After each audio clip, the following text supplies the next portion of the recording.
China has made inspiring progress in biodiversity conservation and become a leader on global biodiversity issue, managing to strike a balance between economic development and biodiversity conservation, a senior Thai official has said. Prasert Sirinapaporn, Deputy Secretary-General of Thailand's Office of Natural Resources and Environmental Policy and Planning, made the remarks in a recent interview with Xinhua.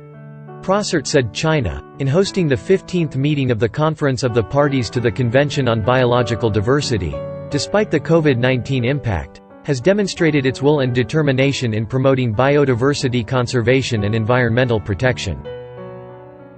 ผมก็คิดว่าเป็นสิ่งที่ดีที่จีนเป็นผู้นำในหลายๆเรื่องเกี่ยวกับการอนุรักษ์แล้วก็การใช้ประโยชน์ของความหลากหลายท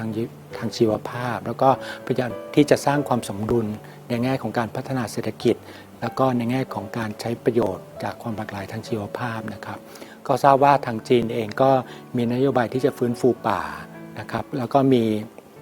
สามารถที่จะฟื้นฟูป่าได้ค่อนข้างรวดเร็วแล้วก็มีหลายพื้นที่ที่แสดงให้เห็นว่าจีนก็ลงงบประมาณไปค่อนข้างเยอะและผลตอบรับก็ค่อนข้างดีเหมือนกัน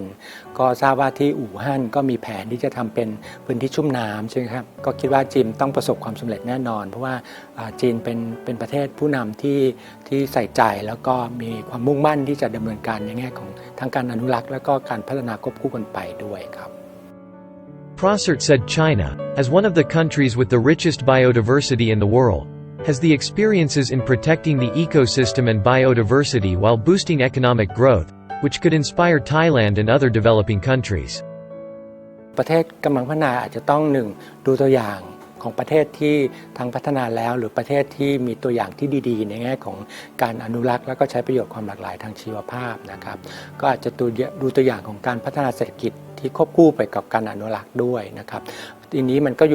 ขึ้นกับปัจจัยหลายอย่างเหมือนกันถ้าประเทศพัฒนาแล้วสามารถที่จะช่วยเหลือในแง่ทั้งงบประมาณแล้วก็เทคโนโลยีหรือผู้เชี่ยวชาญให้กับประเทศกำลังพัฒนาได้เนี่ยผมก็คิดว่าเป็นประโยชน์ของทั้งโลก